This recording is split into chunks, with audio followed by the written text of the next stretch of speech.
നമസ്കാരം, ഏവർക്കും study Nifty മലയാളത്തിന്റെ ഡെയിലി മാർക്കറ്റ് ന്യൂസിലേക്ക് സ്വാഗതം. ഇന്ന് ഡിസംബർ 13 വെള്ളിയാഴ്ചയാണ്. ആദ്യം US മാർക്കറ്റുകളിൽ നിന്ന് ആരംഭിക്കാം. ഇന്നലെ പ്രധാനപ്പെട്ട ഇൻഡെക്സുകളെല്ലാം ഇടിവിൽ തന്നെയായിരുന്നു. നാസ്ഡാക്ക് 0.66% ഇടിഞ്ഞു, S&P 500 0.54%, ഡൗ ജോൺസ് 0.53% ഇടിഞ്ഞു. ഇന്നലെ ലേബർ ഡിപ്പാർട്ട്മെന്റിൽ നിന്നും പുറത്തു വന്ന പ്രൊഡ്യൂസർ പ്രൈസ് ഇൻഡെക്സ് ഡാറ്റ എക്സ്പെക്ടേഷനേക്കാൾ ഉയർന്നതാണ് ഇന്നലത്തെ മാർക്കറ്റിൽ ഒരു ഇടിവുണ്ടാവാനുള്ള കാരണമായത്. ഡിസംബർ 18 നടക്കാനിരിക്കുന്ന ഫെഡറൽ റിസർവ് മീറ്റിംഗിൽ 25 ബേസിസ് പോയിന്റ്സ് റേറ്റ് കട്ടിന്റെ പ്രതീക്ഷകൾ വീണ്ടും ഉയരുകയാണ്. CME ഫെഡ് വാച്ച് ടൂൾ പ്രകാരം 25 ബേസിസ് പോയിന്റ്സ് റേറ്റ് കട്ടിനുള്ള സാധ്യതകൾ കാണിക്കുന്നത് ഇപ്പോൾ 98%. ഇനി US സ്റ്റോക്കുകളിൽ ഇന്നലെ വലിയ നഷ്ടമുണ്ടാക്കിയത് അഡോബ് ആയിരുന്നു. 2025 സാമ്പത്തിക വർഷത്തിലെ വരുമാനം വാൾസ്ട്രീറ്റ് എസ്റ്റിമേറ്റുകൾക്ക് താഴെയായി പ്രവചിച്ചതിന് ശേഷം സ്റ്റോക്ക് 13% ഇടിഞ്ഞു. US ലിസ്റ്റ് ചെയ്ത ഇന്ത്യൻ കമ്പനികളുടെ പ്രകടനം നോക്കിയാൽ ഇന്നലെ എല്ലാ സ്റ്റോക്കുകളും റെഡിൽ തന്നെയാണ് ക്ലോസ് ചെയ്യുന്നത്. അതിൽ തന്നെ HDFC ബാങ്കും റിലയൻസും 1% മുകളിൽ നഷ്ടമുണ്ടാക്കി. ഇപ്പോൾ ട്രേഡ് ചെയ്യുന്ന US ഫ്യൂച്ചേഴ്സ് ചെറിയ പോസിറ്റിവിറ്റിയിലാണുള്ളത്. S&P 500 0.17% നേട്ടത്തിലാണുള്ളത്. ഇന്നിപ്പോൾ ഓപ്പൺ ചെയ്തിരിക്കുന്ന ഏഷ്യൻ മാർക്കറ്റുകളിൽ ഗിഫ്റ്റ് നിഫ്റ്റി സൂചിപ്പിക്കുന്നത് നിഫ്റ്റിയിൽ ഒരു 100 പോയിന്റ്സിനടുത്ത് ഒരു ഗ്യാപ് ഡൗൺ ഓപ്പണിംഗിന് സാധ്യതയുണ്ട് എന്ന് തന്നെയാണ്. പോസിറ്റീവായിട്ടുള്ള ഒരു വാർത്തയുള്ളത് നവംബർ മാസത്തെ പണപ്പെരുപ്പം 5.48% കുറഞ്ഞു.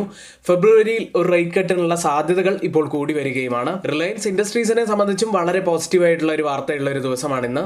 ഏതായാലും ഇതിനോട് മാർക്കറ്റ് പോസിറ്റീവിൽ റിയാക്ട് ചെയ്യുമോ എന്ന് തന്നെയാണ് നമുക്ക് കാണേണ്ടത്. ഇനി നമ്മുടെ പെയ്ഡ് ടെലഗ്രാം ചാനലിൽ ജോയിൻ ചെയ്യാനുള്ള സ്പെഷ്യൽ ഓഫർ ആർക്കെങ്കിലും അവൈൽ ചെയ്യണമെന്നുണ്ടെങ്കിൽ ഡിസ്ക്രിപ്ഷൻ ബോക്സിൽ അതിന്റെ ഡീറ്റെയിൽസ് നൽകിയിട്ടുണ്ട്. കൂടാതെ എല്ലാ സുഹൃത്തുക്കളും ലൈക്ക് ചെയ്യാൻ ശ്രമിക്കുക. ഇന്നത്തെ നമ്മുടെ വീഡിയോയുടെ ലൈക്ക് ടാർഗറ്റ് 200 ലൈക്കുകൾ തന്നെയാണ്.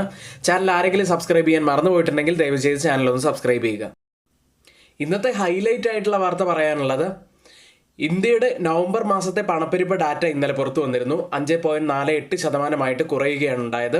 ഫെബ്രുവരിയിൽ RBI നിരക്ക് കുറയ്ക്കുന്നതിനുള്ള പ്രതീക്ഷകൾ ഇതോടെ ഉയരുകയുണ്ടായി. ഇന്ത്യയുടെ ഉപഭോക്തൃ വില സൂചിക, അതായത് CPI അടിസ്ഥാനമാക്കിയുള്ള പണപ്പെരുപ്പം നവംബർ മാസത്തിൽ 5.48% കുറഞ്ഞിരിക്കുന്നു. ഒക്ടോബറിൽ അത് 6.21% അന്ന് അത് 14 മാസത്തെ ഏറ്റവും ഉയർന്ന നിരക്കുമായിരുന്നു. പച്ചക്കറി വിലയിലുണ്ടായ ഇടിവാണ് ഇപ്പോഴത്തെ ഈ ഒരു കുറവിന് കാരണമായത്. ഇനി പണപ്പെരുപ്പം കുറയുന്നത് പണനയത്തിന്റെ നല്ല സൂചനയാണ് സാമ്പത്തിക വിദഗ്ധർ കാണുന്നത്. ഇത് നിരക്ക് കുറയ്ക്കുന്നതിനുള്ള സാധ്യതകൾ വർദ്ധിപ്പിക്കുന്നു. ഇനി ഇന്ത്യയുടെ വ്യാവസായിക ഉൽപാദന സൂചിക IIP 3.5% വളർച്ച നേടി. 3 മാസത്തെ ഉയർന്ന നിരക്കാണിത്. ഏതായാലും ഇൻഫ്ലേഷൻ കുറഞ്ഞത് ഫെബ്രുവരിയിൽ ഒരു റേറ്റ് കട്ട് ഉണ്ടാകും എന്ന നല്ല സൂചനകൾ തന്നെയാണ് നൽകിക്കൊണ്ടിരിക്കുന്നത്. ഇന്ത്യയിലെ ഏറ്റവും വലിയ കമ്പനിയായ റിലയൻസ് ഇൻഡസ്ട്രീസിനെ സംബന്ധിച്ച് വളരെ പോസിറ്റീവായിട്ടുള്ള ഒരു വാർത്തയാണ് അടുത്തത്. റഷ്യയുടെ സ്റ്റേറ്റ് ഓയിൽ സ്ഥാപനമായ റോസ്നെഫ്റ്റ് പ്രതിവർഷം $13 ബില്യൺ 10 വർഷത്തെ കരാർ പ്രകാരം റിലയൻസ് ഇൻഡസ്ട്രീസ് ലിമിറ്റഡിന് പ്രതിദിനം 5 ലക്ഷം ബാരൽ ക്രൂഡ് ഓയിൽ നൽകും. ആഗോള എണ്ണ വിതരണത്തിന്റെ 0.5% ഈ കരാർ. ഇന്ത്യയും റഷ്യയും തമ്മിലുള്ള ഏറ്റവും വലിയ ഊർജ്ജ ഇടപാട് കൂടിയാണിത്. റഷ്യക്കെതിരായ പാശ്ചാത്യ ഉപരോധങ്ങൾക്കിടയിൽ ഇന്ത്യയും റഷ്യയും ഊർജ്ജ ബന്ധം ശക്തിപ്പെടുത്തുകയാണ്. ഇനി ഇതിലെ ഏറ്റവും വലിയ ഹൈലൈറ്റ് എന്ന് പറയുന്നത് വലിയ വിലക്കുറവിലാണ് ഇപ്പോൾ റഷ്യയിൽ നിന്നും ഇന്ത്യയിലേക്ക് എണ്ണ എത്തുക. ബാരലിന് $3 മുതൽ $4 വരെ ആയിരിക്കും കുറയുക. ഏതായാലും ഈ വാർത്ത റിലയൻസ് ഇൻഡസ്ട്രീസിനെ സംബന്ധിച്ച് വളരെ പോസിറ്റീവ് ആവാൻ സാധ്യതയുണ്ട്. അടുത്തത് ടാറ്റ മോട്ടോഴ്സുമായി ബന്ധപ്പെട്ട വാർത്തയാണ്. വർദ്ധിച്ചു വരുന്ന ഇൻപുട്ട് ചെലവുകൾ ചൂണ്ടിക്കാട്ടി ജനുവരി 1 മുതൽ തങ്ങളുടെ ട്രക്കുകളുടെയും ബസ്സുകളുടെയും വില 2% വർദ്ധിപ്പിക്കാൻ ടാറ്റ മോട്ടോഴ്സ് വ്യാഴാഴ്ച തീരുമാനിച്ചിരിക്കുന്നു. മറ്റ് സ്റ്റോക്ക് ന്യൂസുകൾ. ആദ്യം ഹിന്ദുസ്ഥാൻ എയറോനോട്ടിക്സ് ലിമിറ്റഡ്. കമ്പനി 13,500 കോടി രൂപയുടെ പുതിയ ഒരു കരാർ മിനിസ്ട്രി ഓഫ് ഡിഫൻസുമായി ഒപ്പിട്ടിരിക്കുന്നു. മറ്റൊരു കമ്പനി അശോക് ലൈലൻഡ് ആണ്. തമിഴ്നാട് സ്റ്റേറ്റ് ട്രാൻസ്പോർട്ട് കോർപ്പറേഷനിൽ നിന്ന് ഡീസൽ ഇന്ധന തരം പാസഞ്ചർ ബസ്സുകൾ വിതരണം ചെയ്യുന്നതിനായി 345.58 കോടി രൂപയുടെ ഓർഡർ കമ്പനിക്ക് ലഭിച്ചിരിക്കുന്നു. മറ്റൊരു കമ്പനി ഗോദ്രേജ് ഇൻഡസ്ട്രീസ് ആണ്. ക്ലീൻ മാക്സ് കേസ് എന്ന കമ്പനിയിൽ 26% ഇക്വിറ്റി ഓഹരികൾ ഗോദ്രേജ് പ്രോപ്പർട്ടീസ് ഏറ്റെടുത്തു. അടുത്തത് GR ഇൻഫ്രാ പ്രൊജക്ട്സ് എന്ന കമ്പനിയാണ്. കമ്പനിക്ക് 107.7 കോടി രൂപയുടെ പുതിയ ഒരു ഓർഡർ കർണാടകയിലെ ഒരു ട്രാൻസ്മിഷൻ പ്രൊജക്ടിനായി ലഭിച്ചിരിക്കുന്നു.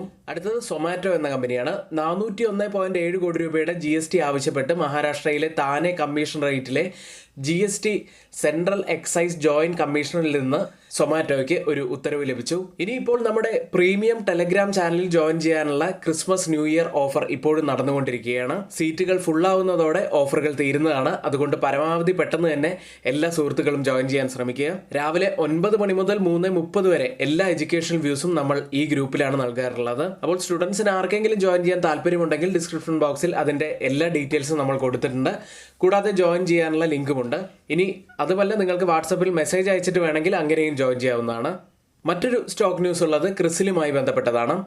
ഓൺലൈൻ PSB ലോൺസ് എന്ന കമ്പനിയിൽ 4.08% ഓഹരികൾ സ്വന്തമാക്കുന്നതിനായി 33.25 കോടി രൂപയുടെ നിക്ഷേപത്തിന് ബോർഡ് അംഗീകാരം നൽകി. അടുത്തത് JSW എനർജി എന്ന കമ്പനിയാണ്. രത്നനഗറിലെ തങ്ങളുടെ തെർമൽ പ്ലാന്റിൽ ഗ്യാസ് സ്റ്റോറേജ് സൗകര്യമില്ലെന്നും മാധ്യമങ്ങൾ റിപ്പോർട്ട് ചെയ്തതുപോലെ അടുത്തിടെ വാതകം പുറത്തുവിട്ട സംഭവത്തിൽ പങ്കില്ലെന്നും കമ്പനി വ്യക്തമാക്കി. ഇന്ന് F&O സെഗ്മെന്റിൽ ബാനായ സ്റ്റോക്കുകൾ national aluminium company, granules India, Hindustan copper, metropolis health care, PVR Inox, RBL bank തുടങ്ങിയവയാണ്. ഗ്ലോബൽ മാർക്കറ്റ് സെഗ്മെന്റിൽ ഇനി FIDE ആക്ടിവിറ്റിയാണ്. FIS 3560 കോടി രൂപയ്ക്കാണ് സെല്ല് ചെയ്ത്. DIS ആവട്ടെ 2647 കോടി രൂപയ്ക്ക് ബൈ ചെയ്തു.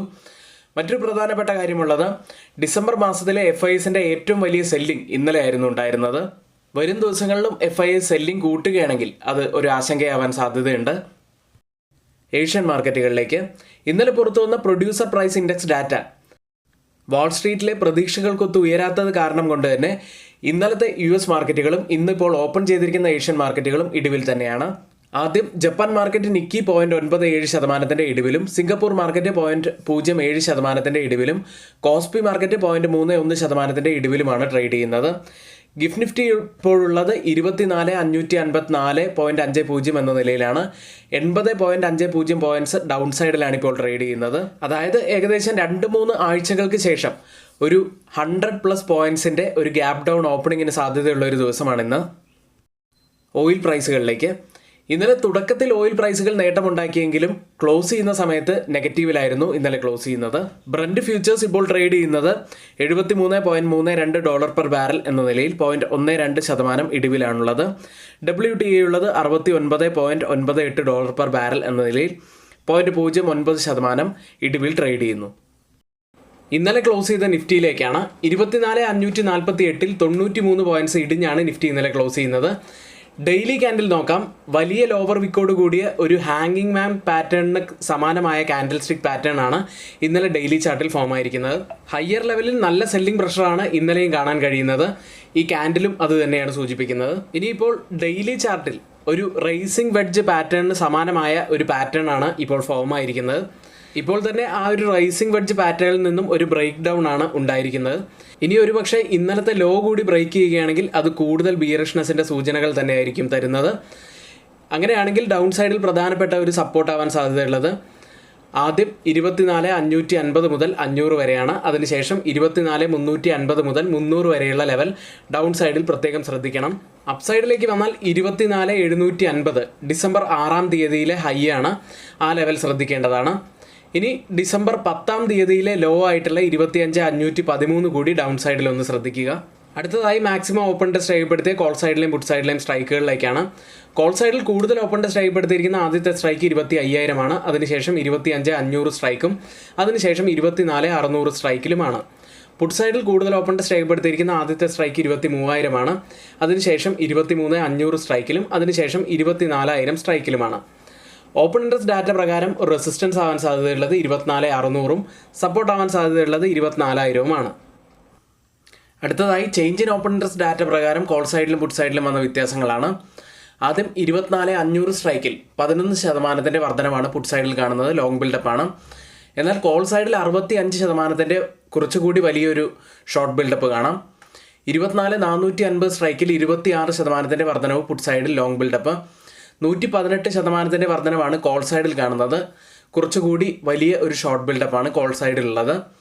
24,550 സ്ട്രൈക്കിൽ 1,468% വർധനവാണ് കോൾ സൈഡിൽ കാണുന്നത്. വലിയ ഒരു ഷോർട്ട് ബിൽഡപ്പ് കാണാം. എന്നാൽ പുട്ട് സൈഡിൽ 391% മാത്രം ഒരു വർധനവ്, ചെറിയ ഒരു ലോങ് ബിൽഡപ്പ്. ഈ 3 സ്ട്രൈക്കുകളും കമ്പയർ ചെയ്യുമ്പോൾ മാർക്കറ്റിനെ താഴേക്ക് കൊണ്ടുപോകാൻ കഴിവുള്ള കോൾ സെല്ലേഴ്സിനാണ് കുറച്ച് ശക്തി കൂടുതൽ എന്ന് കാണാം. ബാങ്ക് നിഫ്റ്റിയിലേക്ക് 53,216-ൽ 74 പോയിന്റ്സ് ഇടിഞ്ഞാണ് ബാങ്ക് നിഫ്റ്റി ഇന്നലെ ക്ലോസ് ചെയ്യുന്നത്. ബാങ്ക് നിഫ്റ്റിയെ സംബന്ധിച്ച് പറയുകയാണെങ്കിൽ കഴിഞ്ഞ ഏതാനും ദിവസങ്ങളിലായിട്ട് ഒരു കൺസോൾട്ടേഷനിൽ തന്നെയാണ് ബാങ്ക് നിഫ്റ്റി ഉള്ളത്. കൂടാതെ ഈ കാണുന്ന ബോക്സിൽ നിന്ന് ഒരു ബ്രേക്ക് ഔട്ട് കൂടി ലഭിക്കേണ്ടതുണ്ട്. ഒരു ബ്രേക്ക് ഡൗണോ അല്ലെങ്കിൽ ഒരു ബ്രേക്ക് ഔട്ടോ ലഭിക്കുകയാണെങ്കിൽ പുതിയ ഡയറക്ഷൻ ആയിരിക്കും ബാങ്ക് നിഫ്റ്റിക്ക് ഉണ്ടാവുക. അടുത്തതായി മാക്സിമം ഓപ്പൺ ഇൻട്രസ്റ്റ് രേഖപ്പെടുത്തിയ കോൾ സൈഡിലെയും പുട്ട് സൈഡിലെയും സ്ട്രൈക്കുകളിലേക്കാണ്.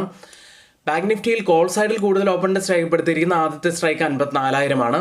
അതിനുശേഷം 55,000 സ്ട്രൈക്കും അതിനുശേഷം 53,500 സ്ട്രൈക്കിലുമാണ്. പുട്ട് സൈഡിൽ കൂടുതൽ ഓപ്പൺ ഇൻട്രസ്റ്റ് രേഖപ്പെടുത്തിയിരിക്കുന്ന ആദ്യത്തെ സ്ട്രൈക്ക് 50,000 ആണ്. അതിനുശേഷം 52,000 സ്ട്രൈക്കും അതിനുശേഷം 52,500 സ്ട്രൈക്കിലുമാണ്. ഓപ്പൺ ഇൻട്രസ്റ്റ് ഡാറ്റ പ്രകാരം റെസിസ്റ്റൻസ് ആവാൻ സാധ്യതയുള്ളത് 53,500ഉം സപ്പോർട്ട് ആവാൻ സാധ്യതയുള്ളത് 52,500ഉമാണ്. ഇന്ത്യ വിക്സിലേക്ക് തുടർച്ചയായ 5ാമത്തെ ദിവസമാണ് ഇന്ത്യ വിക്സ് ഇടിയുന്നത്. ഇന്നലെ 13.19 0.58% ഇടിഞ്ഞത്. ഇന്ന് നമ്മൾ ശ്രദ്ധിക്കേണ്ട ഏറ്റവും പ്രധാനപ്പെട്ട കുറച്ച് വാർത്തകളാണ് നമ്മളിവിടെ ഷെയർ ചെയ്തിരിക്കുന്നത്. ഈ വാർത്തകളെല്ലാം ഏറ്റവും ഓതറൈസ്ഡ് ആയിട്ടുള്ള സൈറ്റുകളായ money control, Mint, Reuters, CNBC, financial express തുടങ്ങിയ മാധ്യമങ്ങളിൽ നിന്നാണ് നമ്മൾ എടുത്തിട്ടുള്ളത്. മറ്റുള്ളവയെല്ലാം നമ്മുടെ വ്യൂസ് ആണ്, ഒരിക്കലും അത് റെക്കമെൻഡേഷൻ അല്ല. നിങ്ങളുടെ എഡ്യൂക്കേഷണൽ പർപ്പസിന് വേണ്ടിയാണ് അത് ഷെയർ ചെയ്യുന്നതും. ഇനി നമ്മുടെ സുഹൃത്തുക്കൾക്ക് ആർക്കെങ്കിലും ഡിമാറ്റ് അക്കൗണ്ട് ഓപ്പൺ ചെയ്യണമെന്നുണ്ടെങ്കിൽ ഡിസ്ക്രിപ്ഷൻ ബോക്സിൽ നമ്മൾ ഡിമാറ്റ് അക്കൗണ്ടിൻ്റെ ലിങ്ക് കൊടുത്തിട്ടുണ്ട്. അപ്പോൾ ആർക്കെങ്കിലും അത്തരത്തിൽ വേണമെന്നുണ്ടെങ്കിൽ ആ ലിങ്ക് വഴി ജോയിൻ ചെയ്യാവുന്നതാണ്. എങ്കിൽ ഇന്നത്തെ ഈ വീഡിയോ പൂർത്തിയാവുന്നു. ഏവർക്കും നന്ദി.